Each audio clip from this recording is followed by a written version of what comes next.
Right. किसी किसी test को किसी की फौकियत हासिल तो नहीं है, आई मीन नहीं, एकेडमिक कैन ऐसा बी। ऐसा नहीं, it is this depending upon the usage requirement जो आपकी उस पे। Okay, so now the right. So before the break, I was talking about the academic जो इसका assessment criteria मैंने आपको कहा कि सिर्फ ये broadly speaking मैंने आपको बड़ा ये shortly यहाँ पे लिखा हुआ है, लेकिन इसका detailed जो assessment का method है या criteria वो आपको explain किया जाएगा detailed lectures में. So मैंने जैसे पहले कहा writing task के अंदर task achievement is very important thing कि आपने सारे के सारे items cover किए या नहीं किए. और इसी तरह जो राइटिंग टास्क 2 है उसी चीज को आप कहते हैं कि how good your response was. That means जो क्वेश्चन के अंदर बातें पूछी गई हैं, डिड यू आंसर और address all of the points in the question. जरा यहाँ पे आप देखें उससे आपको क्या कहा, to what extent do you agree और डिसएग्री विद द स्टेटमेंट. एक चीज नीचे देखें, give reasons of your answers and include relevant examples. तो जिसने एग्जांपल नहीं लिखी, जिसने रीजंस नहीं दी, ठीक है, उसके इसका मतलब उसका रिस्पॉन्स फुल नहीं था, कंप्लीट नहीं था. अच्छा, तो दैट मींस आपने एग्री करना है, डिसएग्री करना है, उसके बाद रीजंस देनी है, एग्जांपल्स देनी है, और फिर किसको कितनी वेटेज देनी है. पता चले कि एक बंदे ने एक एग्जांपल लिखना शुरू की और 2 पैराग्राफ सिर्फ एग्जांपल्स में दे दिए और बाकी कंटेंट जो है वो बहुत छोटा कर दिया, तो ऐसा भी नहीं है. सो जिस चीज के लिए जितनी वेटेज देनी है, ये सारी बातें आपको ऑब्वियसली मैंने जैसे बार बार कह रहा हूँ डिटेल लेक्चर्स में मिल जाएंगी. So did you provide a balanced argument and support your ideas with evidence and example. एक और चीज यहाँ पे रखें कि इसमें ओपिनियन के मैटर नहीं करता. लाइक ये जैसे ये क्वेश्चन है कि मैं एग्री कर लूंगा तो मुझे ज्यादा नंबर मिलेंगे या मैं डिसएग्री कर लूंगा तो ज्यादा नंबर मिलेंगे, ऐसा नहीं है. आपने जो कुछ भी लिखा उसमें आर्गुमेंट आपने कैसे बिल्ड किए, बस ये मैटर करता है. एग्जामिनर चाहे उसे एग्री करता हो या डिसएग्री करता हो, पर्सनल लेवल पे it doesn't matter, it doesn't matter at all. आपने बस एक आर्गुमेंट बिल्ड करना है और अकॉर्डिंगली आपका जो फ्लो है, लॉजिकल फ्लो होना चाहिए आपकी बात में, और आपने एग्जांपल्स और वो जो मैंने आपको कहा कि डिस्ट्रीब्यूशन किसको कितनी वेटेज देनी है वो मैटर कर रही है. Is it clear? अच्छा, नाउ वर Yes, यू. sir. अच्छा, कुछ लोग ना Yeah. वर्ड्स पूरा करने के चक्कर में इररेलेवेंट बातें भी करना शुरू कर देते हैं. तो जो इररेलेवेंट है, अगेन इररेलेवेंसी जो है ना बड़ी बारीकी से बाज दफा हम मिस कर जाते हैं कि यार आपको रेलेवेंट लग रहा है लेकिन वो चीज रेलेवेंट नहीं होती. इसके बारे में डिटेल्स एक्सप्लेनेशन उन डिटेल्स लेक्चर्स में है. वैसे मैंने आपको कहा कि राइटिंग के ऊपर मेरे ख्याल में 8-10 लेक्चर्स हैं 2-2 घंटे के, उनमें सारी ये बातें कवर की गई हैं कि कैसे लिखना है, इंट्रोडक्टरी पैराग्राफ कैसे लिखना है, उसके बाद दरमियान वाले मेन बॉडी पैराग्राफ्स कैसे लिखने हैं, आखिर पे कंक्लूजन या जो फाइनल पैराग्राफ है वो कैसे लिखना है, ठीक है, इररेलेवेंसी को कैसे हटाना है, ग्रामर कैसे ठीक करनी है, बहुत सारी ऐसी चीजें उसके अंदर जो आप सीख लेंगे वहां पे. अच्छा, ये तो था जैसे मैंने कहा टास्क 1 और टास्क 2 के लिए. और दोनों टास्क में एक और चीज यूज होती है, कोहेरेंस एंड कोहेशन. अब जो कोहेरेंस है वो ये कि आपका जो पैराग्राफ, एक सेंटेंस आप लिखते हो, अगला सेंटेंस उसके साथ रेलेवेंट है, लिंक्ड है या नहीं है. इसी तरह एक पैराग्राफ से अगला पैराग्राफ पे जब आप स्विच करते हो तो आपकी बातों के अंदर एक लॉजिकल फ्लो होना चाहिए. एब्रप्ट किस्म के रिस्पॉन्स नहीं होना चाहिए कि एक सेंटेंस आपने चांद के बारे में लिखा हुआ है और दूसरा सब्जी मंडी के बारे में लिखा हुआ है. That should not happen. ठीक है, आपकी बातों में रब्त हो, paragraph to paragraph, sentence to sentence, और वो बातें आपको क्लियरली लिंक नजर आए और आपको वो बातें समझ आने में आसानी, मतलब जो रीडर है उसको आपकी बात, आपका जो पूरा थीम है या आर्गुमेंट है वो समझ आना चाहिए. उसके बाद लेक्सिकल रिसोर्स है जिसको हम जखीरा अल्फाज भी कहते हैं. राइट, इसके अंदर आपने क्या wide range of vocabulary use की है और एक्यूरेटली की है और इफेक्टिवली की है. अब इसके अंदर मल्टीपल चीजें हैं. एक ये कि wide range of vocabulary. For example, अगर आप एक ही वर्ड बार बार यूज किए जा रहे हैं, फॉर एग्जांपल एक टॉपिक है जिसमें एक बात ये की जा रही है कि कुछ लोग ये कहते हैं कि youngsters should be given a choice about their profession, but others say कि this choice should be made by the elders. अब मैंने क्या कहा, एक जगह हम चॉइस की बात कर रहे हैं, अब अगली दफा आप उस चॉइस की जगह कोई और वर्ड यूज कर लो. ठीक है, they should be given an option, right? They should have a freedom to decide. तो आप मल्टीपल, एक ही मीनिंग के लिए मल्टीपल जो है ना वर्ड्स यूज करते हैं, और ये चीजें भी सिखाई जाएंगी आपको उन्हीं डिटेल्स लेक्चर में कि आप किस तरह रिपीटिशन को अवॉइड कर सकते हो। फिर इसके अंदर एक चीज होती है कि कुछ अल्फाज हमेशा एक दूसरे के साथ कहते हैं, उसको कोलोकेशन कहते हैं। कोलोकेशन का मतलब यह है कि for example to speak the truth होता है and to tell a lie होता है, राइट? तो आपने टू टेल अ लाई, लाई के साथ आपने टेल ही यूज करना है, स्पीक के साथ आपने सॉरी ट्रूथ के साथ आपने स्पीक ही यूज करना है। फाइन। सो इस तरह के कुछ वर्ड्स हैं जो नेटिव जो स्पीकर्स होते हैं वो बताते हैं कि किसके साथ क्या लफ्ज आए। जैसे हम उर्दू में कहते हैं हर बूढ़ा और जवान, ठीक है? तो अगर मैं कहना शुरू कर दूं हर बूढ़ा और इसकी जगह कोई और वर्ड कर दूं, तो आप कहते हैं नहीं यार ये सही नहीं है, ये सही नहीं है, because we natives would decide कि यार इस लैंग्वेज के असूल क्या होंगे। तो इस तरह की कुछ बातें हैं। और फिर इसमें एक पार्ट वो भी है जिसको हम कहते हैं हैवी वर्ड्स, ठीक है? वो हैवी वर्ड सिर्फ इसका एक पार्ट है। तो अगर आपको बहुत हैवी वर्ड्स नहीं भी आते तो जबरदस्ती उनको ठोंसने की कोशिश ना करें। Then grammatical range and accuracy, इसके अंदर ये है कि आपने जो सेंटेंस स्ट्रक्चर्स हैं वो एक ही तरह के लिखे हुए हैं सारे के सारे या नहीं, और सिंपल स्ट्रक्चर्स हैं। For example internet is very helpful, internet is very beneficial tool, internet is, अब आप एक ही तरह के जुमले बोल रहे हैं। लेकिन अगर आपके जुमलों के अंदर वैरायटी होनी चाहिए, सेंटेंस स्ट्रक्चर्स के अंदर वैरायटी होनी चाहिए, कुछ कंडीशनल सेंटेंसेस लगाते हैं फॉर एग्जांपल, और one side there number of advantages that internet offer, but at the same time internet has brings some serious challenges to us. अब ये एक कॉम्प्लेक्स सेंटेंस है और पिछले स्ट्रक्चर से डिफरेंट है। अगेन इन स्ट्रक्चर्स की बात हम करेंगे उन्हीं उन्हीं डिटेल्स लेसन्स के अंदर, आप आराम से देख सकते हो कि ग्रामेटिकल रेंज, ग्रामर भी ठीक हो, पंक्चुएशंस का यूज भी ठीक हो, टेंसेस का यूज भी ठीक हो, वगैरह वगैरह, ठीक है? तो ये चीजें हैं जो राइटिंग के अंदर असेस की जाती हैं, बट अगेन स्कोर जो है ना वो डिपेंड करता है, वो वेरी करता है। मतलब उसके उसको उसको असेस करने का एक बड़ा डिटेल प्रोसीजर है जो आपको बाद में बताया जाएगा डिटेल्स लेसन के अंदर। Next, IELTS speaking test. Do you have any questions about writing test now? No, sir, not for now. Okay. So now, next, last one, the test, speaking test है. अच्छा, अब again, speaking test is same for both academic and journal training versions. लेकिन एक चीज मैं आपको बताऊं कि ये मैंने कल भी बताया था, जो आपका लिसनिंग का टेस्ट है followed by reading and then followed by writing, ये एक ही डेट को एक ही जगह पे एक ही सिटिंग में इकट्ठे ही होता है। लेकिन स्पीकिंग टेस्ट के लिए दिन जो है, जिस दिन आपका ये मेन टेस्ट हो रहा है उससे 3 दिन पहले से लेकर उससे 3 दिन बाद के अंदर अंदर आपका ये टेस्ट आता है, और ये अलग से होता है। इसके अंदर इस तरह एक 1-to-1 इंटरव्यू होता है और आपकी आवाज रिकॉर्ड की जाती है। उस रिकॉर्डिंग को वो प्ले करके बाद में, जैसे राइटिंग का एक क्राइटेरिया मार्किंग का, इसी तरह स्पीकिंग टेस्ट का भी एक क्राइटेरिया मार्किंग का, उसको देखा जाता है। अच्छा, अगेन इसके अंदर स्पीकिंग टेस्ट के अंदर क्या क्या चीजें चेक होंगी? Can you communicate opinions, information on everyday topics. इसके अंदर कोई टॉपिक वाइज चीजें नहीं, मतलब बहुत कोई मुश्किल चीजें नहीं होती। General experiences of your life, general experiences of general topics of your daily interest होते हैं। For example, okay, what do you do, where do you live, okay, what do you like to eat, ठीक है? अच्छा, which subjects do you like? Can you tell me about some, any teacher who has really inspired you? Can you talk about, okay, what do you think, why teaching is a very good profession, or how teaching is treated in your area maybe? ठीक है, तो इस तरह की कुछ चीजें हैं, journal topics होते हैं, वो आपको मिलते हैं। मैं भी आपको एक सैंपल टेस्ट भी थोड़ी देर में दिखाता हूँ। अच्छा, इसके अंदर छोटे छोटे इसमें भी 3 सेक्शंस हैं, और उन सेक्शंस के अंदर बाज दफा आपको 1-to-1 क्वेश्चन पूछे जाते हैं, और बाज दफा आपको 2 मिनट का टाइम दिया जाता है कि आप किसी भी एक गिवन टॉपिक पे लगातार 2 मिनट बोल सकते हैं, नहीं बोल सकते।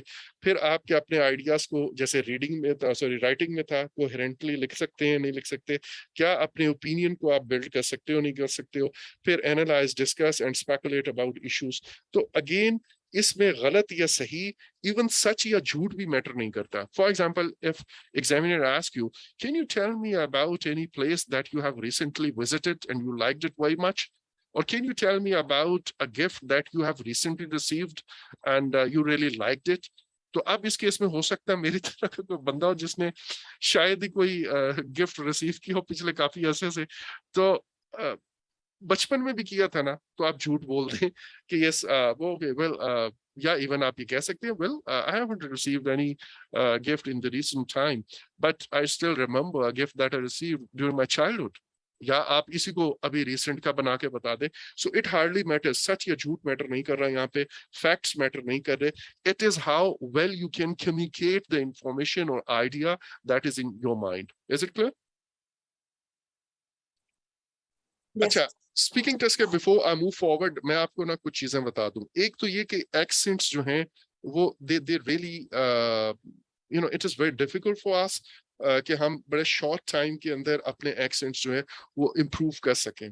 लेकिन देयर आर सम टिप्स, उन टिप्स को आप अगर याद रखें या उनको अभी से प्रैक्टिस करना शुरू कर दें। आई वुड, जैसे हमारा एक व्हाट्सएप ग्रुप बना हुआ है, तो इस व्हाट्सएप ग्रुप में आप यू कैन यू नो आप सब एक ही जगह से बिलोंग कर रहे हैं, फिलहाल तो एक ही यूनिवर्सिटी में पढ़ रहे हैं, तो यू नो आप अपनी स्पीकिंग टेस्ट के लिए प्रैक्टिस जो है वो इट रियली मैटर्स।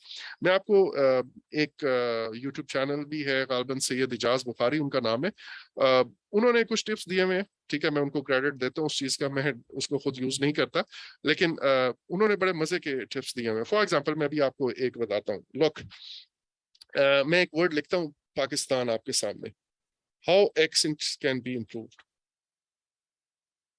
पाकिस्तान। अब इसके अंदर ना 3 अल्फाबेट्स ऐसे हैं, पी, के और टी। हम इसको देसी टोन में एक्चुअल में प्रोनाउंस करते हैं, पाकिस्तान। लेकिन वो ये कहते हैं कि पी जो है एक्चुअल में it is not P, it is fee. और वो उस वीडियो में आप देखेंगे वो कहते हैं सब लोग बोले फुफो।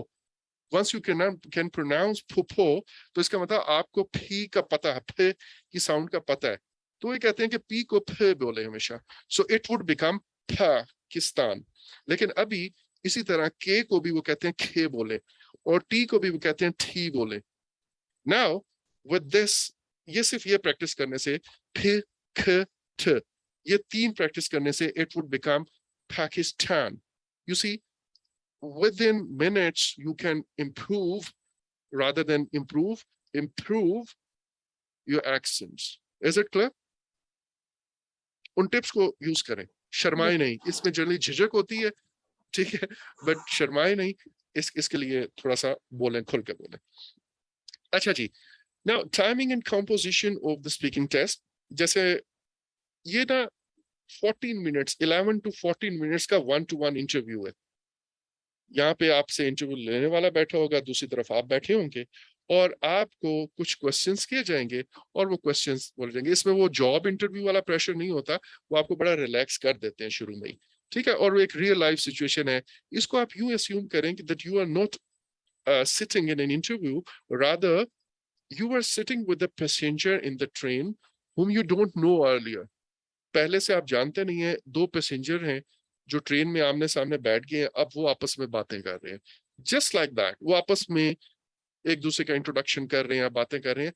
बस इसको इस तरह लेंगे एक डेली लाइफ की सिचुएशन के तौर पे, तो आपको अंदाजा होगा कि this is not an interview actually, और this is even not a test.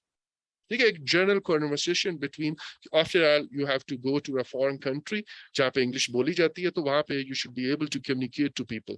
बस ये इसका मकसद है मेनली। और आपका टेस्ट रिकॉर्ड होगा, उस रिकॉर्डिंग को सुन के वो आपकी ग्रेडिंग करते हैं। और जैसे मैंने कहा, एकेडमिक और जनरल ट्रेनिंग वर्जन्स दोनों के लिए this test is same. Is it clear? This test is same actually. अच्छा, अब इसके अंदर ना 3 सेपरेट सेक्शंस हैं। उन तीनों सेक्शंस के बारे में मैं अभी आपको बताता हूँ, और फिर हम इसके बाद will move on to actual test. हम 1-2 देखेंगे, उससे आपको अंदाजा हो जाएगा कि ये जो आपने अभी तक बातें की हैं, उन बातों, इन टेस्ट के सेक्शन से क्या मुराद है, राइट? अच्छा, जो सेक्शन 1 है, इसके अंदर पहला तो इंट्रोडक्शन होता है एक छोटा सा। उसमें एग्जामिनर अपना खुद इंट्रोडक्शन देता है, like, well my name is Ijaz Munas, I am examiner for this, my centre number is this, my examiner number is this. वो रिकॉर्डिंग ऑन करके पहले रिकॉर्ड करता है, time is this, so well can you tell me your full name please. तो आप अपना नाम बताएंगे, और देन ही और she would ask you what should I call you. ठीक है, तो आप उसमें से जो भी अपना 1 नेम है उसमें से एक बता देंगे। ओके, वेल, इसके बाद आपका वो इंटरव्यू शुरू होगा, राइट? सो बेसिक इंट्रोडक्शन के बाद और वो एक्चुअल में आपकी आईडी वगैरह, can you show me your ID please, आप अपना जो भी आईडी कार्ड देंगे या शो, वो दे देंगे, वो देखेगी आपके नंबर, नाम, स्पेलिंग वगैरह अपनी जो उनके पास लिस्ट बनी होती है उसके अंदर वो वेरीफाई करेगा, आपकी शक्ल देखेगा, उसके बाद आपको वापस कर देंगे और देन इंटरव्यू स्टार्ट होगा। अब जो इंटरव्यू का पहला हिस्सा है ये 4 to 5 मिनट्स लास्ट करेगा। इसके अंदर क्या पूछा जाएगा? Examiner will ask you general questions on familiar topics. For example, home, family, how many family members are there? Where do you live? Okay, what are famous things in your area? Or do you work or study? If you study, which subjects do you study? And why you have chosen this subject? Or things like that. ठीक है? अच्छा, इसके अंदर आपको काफी हद तक आप रिलैक्स हो गए, बिकॉज ये इतने नेचुरल क्वेश्चंस होते हैं जो कोई भी बंदा आराम से दे सकता है इनका आंसर्स। उसके बाद फिर सेक्शन 2 में मूव होते हैं।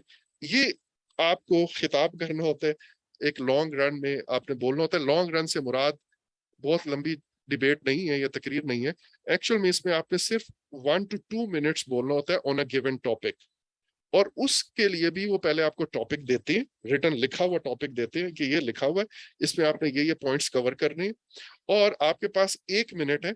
आप 1 मिनट में एक आपको पीस ऑफ पेपर भी देंगे, पेंसिल भी देंगे, इसके ऊपर आप अपने नोट्स बना लें कि आपने क्या कुछ बोलना है। तो जब आप बना लेते हैं तो वो आपको कहता है आर यू रेडी, तो आप कहते हो यस आई एम रेडी, तो फिर आप बोलना शुरू करते हो उन, और 1 से 2 मिनट आप ये सारी बातें, ये सारे पॉइंट्स आपने कवर करने हैं और उस दौरान वो आपको इंटरप्ट नहीं करते। ठीक हो गया? वंस डन, तो आखिर पे वो एक आधा क्वेश्चन उस टॉपिक को क्लोज करने के लिए जरूर बोलते हैं। For example, let's say the topic talks about आपको जो given topic है उसमें लिखा हुआ है can you tell me about a teacher who really influenced you? ठीक है? And that you have to cover 3 points. Number 1, uh, where did you meet this teacher? Which subjects did he or she teach you? उसके बाद what was special about that teacher and how do you feel about him or her? ये 4 points आपने let's say cover करने। अब जब आप बोलते चले जाएंगे तो जब 2 मिनट या एक, लेकिन वो आपको 1.5 to 2 मिनट्स में स्टॉप कर देंगे। उसके बाद वो एक जर्नल क्वेश्चन पूछ लेगा उसी टॉपिक के बारे में और बोलेंगे कि okay do you still meet her और are you still in contact with him और हर? तो वो आपको उस टॉपिक को वहां पे 1 या 2 क्वेश्चन करके क्लोज कर देंगे। ये सेक्शन 2 होगा। सेक्शन 3 के अंदर फिर अगेन 2 वे डिस्कशन है, क्वेश्चन आंसर्स है, और ये भी 4 to 5 मिनट्स लास्ट करेंगे। लेकिन इसमें आपका जो टॉपिक है वो पिछले टॉपिक से लिंक्ड होगा, लेकिन जर्नल इन नेचर होगा। अब इसका क्या मतलब है? अभी मैंने आपको क्या कहा, can you tell me about a teacher who influenced you, और सेकंड में वो जर्नल क्वेश्चंस अबाउट टीचिंग करेगा, एजुकेशन के बारे में जर्नल क्वेश्चन उसी टॉपिक से रिलेटेड, लेकिन जर्नल। यहाँ पे वो एक स्पेसिफिक टीचर की बात कर रहा है। यहाँ पे वो कहेगा okay what do you think, what types of teacher do you like those who are spoon feeders और those who ask you to research yourself. तो है ये टीचिंग से रिलेटेड ही, लेकिन उस स्पेसिफिक टीचर के बारे में नहीं है। जबकि सेकंड ये जो हमारा सेक्शन है इसमें स्पेसिफिक पर्सन कोई होगा या कोई स्पेसिफिक इंसिडेंट होगा। For example, can you tell me about a time when someone helped you. अब ये एक स्पेसिफिक इंसिडेंट है जब किसी ने आपको हेल्प की। Can you tell me about a gift that you have recently received. So ये एक स्पेसिफिक गिफ्ट है। लेकिन सेकंड सेक्शन, ये जो थर्ड सेक्शन है उसके अंदर okay what do you think, is giving gifts is a good thing और bad thing? Okay, why some people don't give gift? Don't you think that gifts put some people an extra burden? ठीक है, तो अब ये gift लेने या देने के बारे में जर्नल क्वेश्चंस हो रहे हैं। लेकिन जो सेकंड सेक्शन था वहां पे वो एक स्पेसिफिक गिफ्ट की बात कर रहा था, वहां पे वो एक स्पेसिफिक एरिया की बात कर रहा था that you have recently visited, वहां पे वो एक स्पेसिफिक ख्वाब की बात कर रहा था जो आपने अभी देखा, वहां पे वो एक स्पेसिफिक पर्सन की बात कर रहा होगा। Is it clear? Yes, sir. Okay, so with this ये इसकी हमारा वो मतलब तीनों सेक्शंस कवर हो गए। नाउ यहाँ पे क्या चीज चेक होगी? Fluency and coherence obviously, lexical resource या मैं पहले आपको थोड़ा सा बता चुका हूँ, ग्रामेटिकल रेंज एंड एक्यूरेसी, ये राइटिंग में भी यही था, और पंक्चुएशंस ऑब्वियसली। एक्चुअल में ना जब हम बोल रहे होते हैं तो हमारे बोलने का हम कुछ सेंटेंसेस ऐसे हैं, सेंटेंस के अंदर कुछ वर्ड्स ऐसे हैं जिन पे आपने एम्फेसिस देना होता है, एक बात। दूसरी बात, आपने बहुत सारी जगहों पे पॉजेस देने होते हैं, ठीक है। तीसरी बात, विद इन वन वर्ड भी वर्ड का कुछ हिस्से हैं जिस पे आपने जोर देना होता है। ये सारी डिटेल्स जो है ना आपको मिलेंगी उसमें लेटर ऑन, जो डिटेल्स लेक्चर्स हैं कि वर्ड के कुछ हिस्से हैं, उनमें से आप, फॉर एग्जांपल मैं आपको एक वर्ड लिखता हूँ, एक्सपर्ट, राइट, जिसको हम जनरली एक्सपर्ट बोलते हैं, लेकिन हम नॉन नेटिव्स इसको ना एक्सपर्ट एक ही तरह का वजन डाल के सारे वर्ड्स पे बराबर करते हैं, but actually it is expert. X पे जोर है और पर्ट पे जोर नहीं है, एक्सपर्ट, राइट। तो ये ऑब्वियसली ये आहिस्ता आहिस्ता आपको चीजें वो डिटेल लेसेस आप पढ़ेंगे तो आपको आइडिया होगा। इसी तरह विद इन सेंटेंस, ये विद इन वन वर्ड एक हिस्सा है जिस पर आप जोर दे रहे हो, एम्फेसिस कर रहे हो। इसी तरह like if I read this, do you speak in a fluent way that is easy to understand, मैंने पॉज दिया यहाँ पे। Do you link your ideas together clearly, अब यहाँ पे मैंने फिर क्लियरली पे जोर दिया और एक पॉज भी दिया। तो ये कैसे आप फ्लुएंसी कैसे लाते हो, अननेसेसरी पॉजेस नहीं देने, लाइक हम ये जर्नल नेचर है, ठीक है, I do the same too, that during when you are talking you produce such sounds, you don't have to do that। इसके अंदर कुछ ट्रिक्स हैं कि हम कैसे, क्योंकि हमने बोलते हुए सोचना भी है, तो हम कैसे सोच भी ले और साथ के साथ हम बोलते भी रहें। For example, if I ask you, can you tell me about a place where you would like to go, अब हो सकता है मेरे जहन में इमीडिएट इसका आंसर ना हो, तो मैं सोचना चाह रहा हूं, लेकिन रादर देन स्टेइंग क्वाइट मैं ये जुमला बोल सकता हूँ, well, I have never thought about it earlier, so I guess I need to think, I guess, और आगे आप इतनी देर में आपको वो आइडिया याद आ जाएगा, ठीक है। So rather than staying quite और वो साउंड्स प्रोड्यूस करना, इसकी बजाय यू कैन जस्ट, ये कुछ रटे रटाए जुमले हैं और आप उन जुमलों को याद कर लें और उसी वे में इस तरह कहते हैं। ये सारे टिप्स आपको वहां पे मिल जाएंगे। Is it clear? Yes, sir.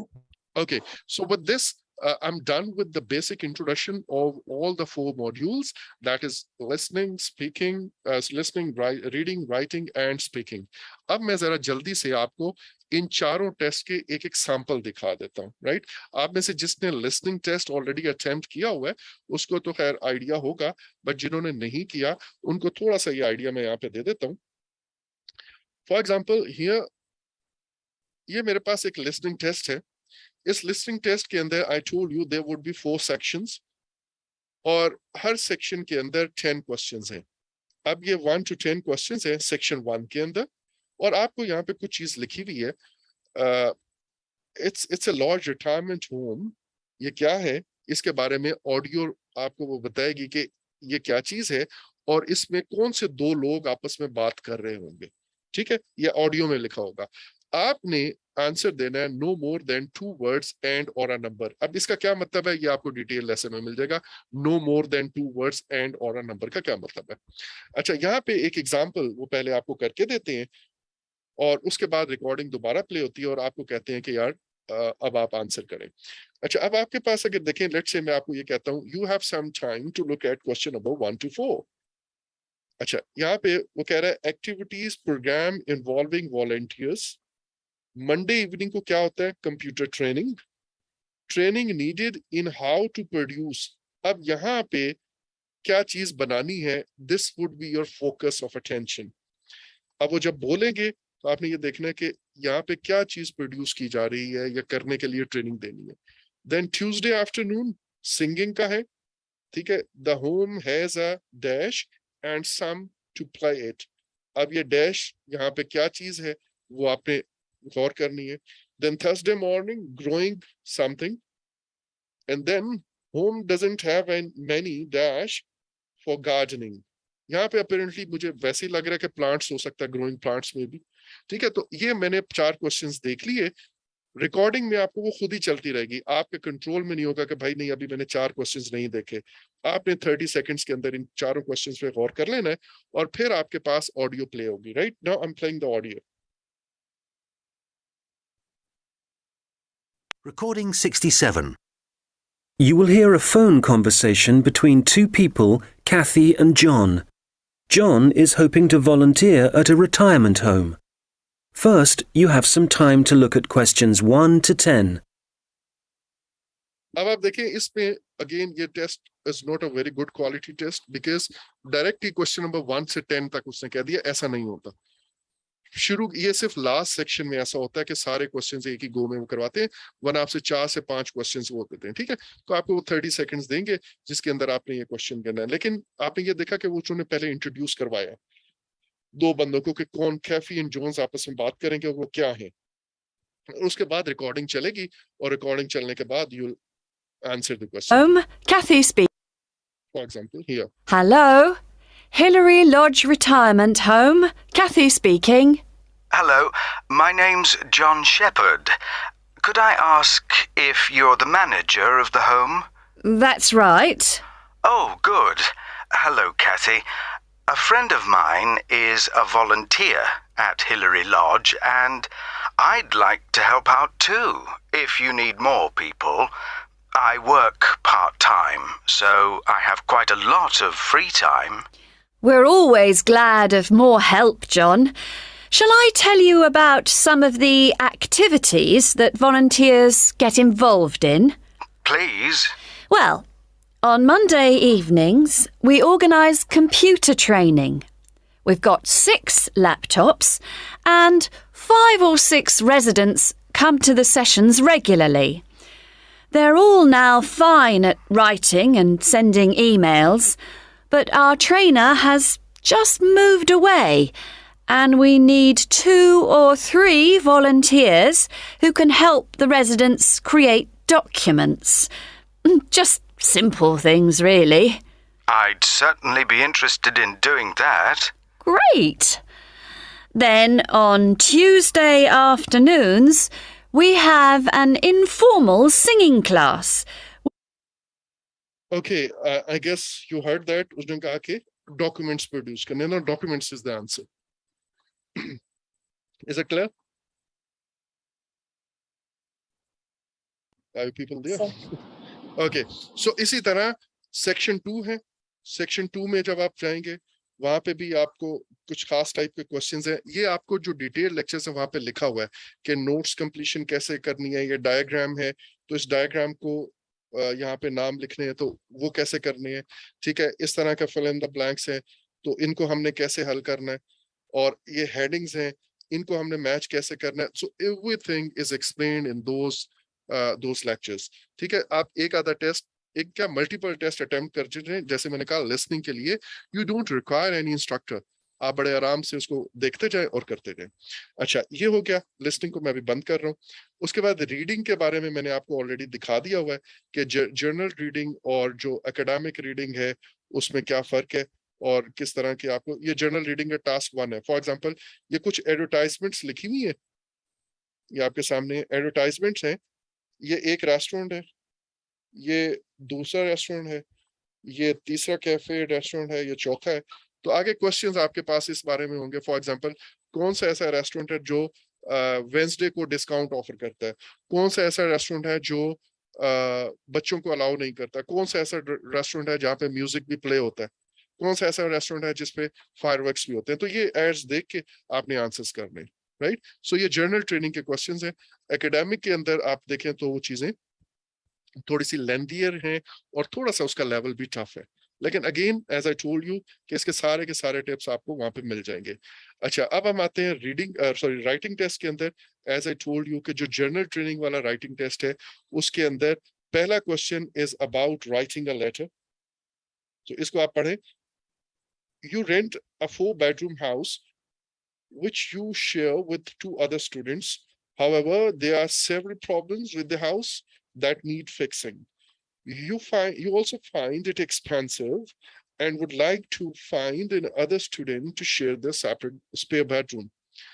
Write a letter to a state agency. In your letter, cover these 3 points. Explain your situation, describe the problems with the house, say what you would like to happen. ये 3 चीजें हैं, ये आपने cover करनी है और 150 words के अंदर करनी है। और जो टास्क 2 है यहाँ पे आप देखें, people are buying more and more manufactured products to use or own. What effects does this have on the individual and on society? Is this a positive or negative development? Give reasons for your answer. Include any relevant examples from your own knowledge or experience.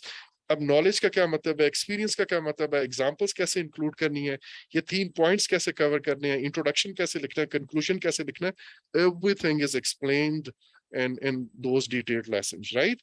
अच्छा, और academic writing के अंदर देखें तो ये पहला task 1 वहां पे लेटर है, और यहाँ पे ये एक बार चार्ट दिया हुआ है, कहीं पाई चार्ट दिया होता है, कहीं ग्राफ, लाइन ग्राफ दिया होता है, ठीक है, और उसके बारे में कोई मतलब एक बात की होती है और आपको कहा जाता है कि आपने इस इंफॉर्मेशन को समराइज करना है. For example, the chart below gives information on the percentage of British people giving money to charity by age range for year 1990 and 2020. Summarize the information by selecting and responding the main features and make comparisons with. अच्छा, आप यहाँ पे comparisons कैसे करने हैं, main features identify कैसे करने हैं, वो कौन सी इंफॉर्मेशन है जो सिलेक्ट करनी है, कौन सी इंफॉर्मेशन को ड्रॉप करना है, ठीक है, ये सारी बातें आपको उन डिटेल्स लेसन में मिल जाएंगी. और जो टास्क 2 है वो अगेन सिंपल ऐसे ही है. Some people work for the same organization all their working life. Others think that it is better to work for different organizations. Now discuss both these views and give your own opinion. Again, वो relevant examples और वो वाली बात है, ठीक है. इसी तरह आप अगला एक और टेस्ट है, यहाँ पे ये लाइन ग्राफ और टेबल है, और फिर टास्क 2 है, फिर इसी तरह उससे अगला है, उसमें ये डायग्राम्स है, मैप्स है, उसके बारे में है, और फिर वो टास्क 2 में ऐसे है. So task 1 would be containing graph, pictures, diagrams, line graph, pie chart or something, or tables maybe. उसको आपने समराइज करना है, जबकि टास्क 2 ऐसे होगा. यह है एकेडमिक का. और जनरल ट्रेनिंग में task 1 would be writing a letter और task 2 would be an essay. I hope this is clear.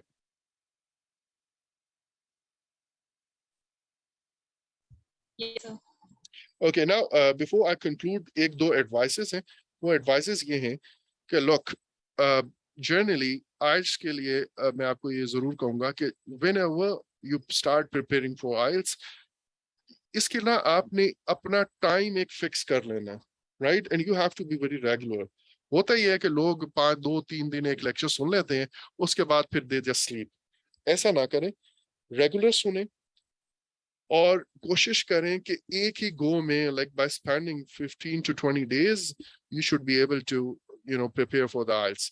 Generally 7.5 band is not very tough.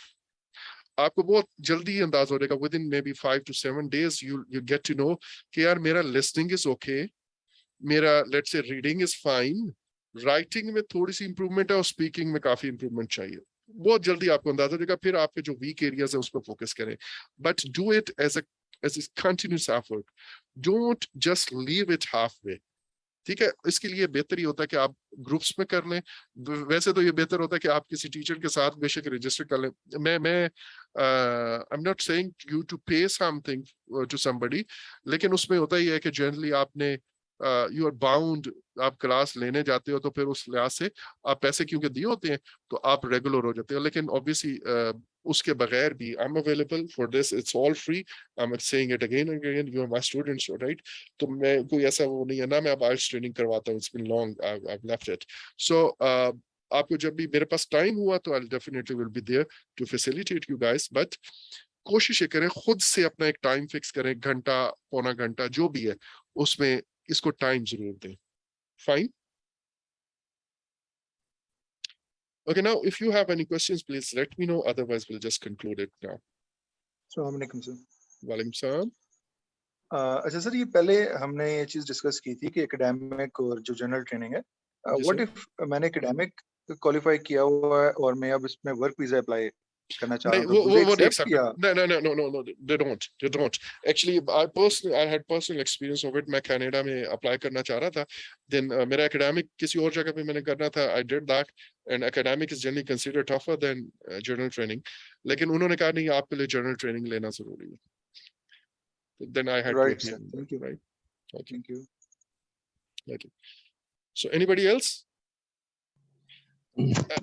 Sir, could you please share the links in this group instead हाँ of? मैं दोबारा कर देता हूँ मैं दोबारा कर देता हूँ और एक और चीज कैनेडियन इमिग्रेशन के लिए like I personally have applied for that like some long time back तो उसके बारे में एप्लीकेशन फिल कैसे करनी है you don't need to go to any consultant you can just tell me again I'll try to do it it is time dependent मैं आपकी application fill कर सकता हूँ उसके लिए ठीक है और कैसे कैसे आप उसके लिए I can guide you and again मैं फिर दोबारा कह रहा हूँ it's free right तो वो आपको किसी कंसल्टेंट के पास जाने से पहले just try to catch me और अगर मैं आपके हाथ आ जाता हूँ तो फिर you can get an idea ठीक है कि express entry के बारे में especially I can tell you personally right so with this thank you very much and I don't think we'll be requiring any extra session now कल से आप मैं कोशिश करूंगा वो वीडियोस अपलोड कर दूंगा पे तो you can start with the writing test first writing test से आप शुरू करें ताकि राइटिंग में ना लिखते हुए आपके पास टाइम होता है सोचने का स्पीकिंग में टाइम नहीं होता तो आप उससे शुरू करें या रीडिंग से शुरू कर लें whatever is okay with you तो उसके बाद फिर आप you can move on to the next lectures speaking जो है वो कोशिश जरूर करें खुद से बोलते रहें प्रैक्टिस करते रहें लेकिन वो एकदम से इंग्लिश मोड में आना आपके लिए मुश्किल होगा राइट ओके जी thank you very much everyone और जब भी आपको मेरे पास दोबारा टाइम हुआ I try to arrange for the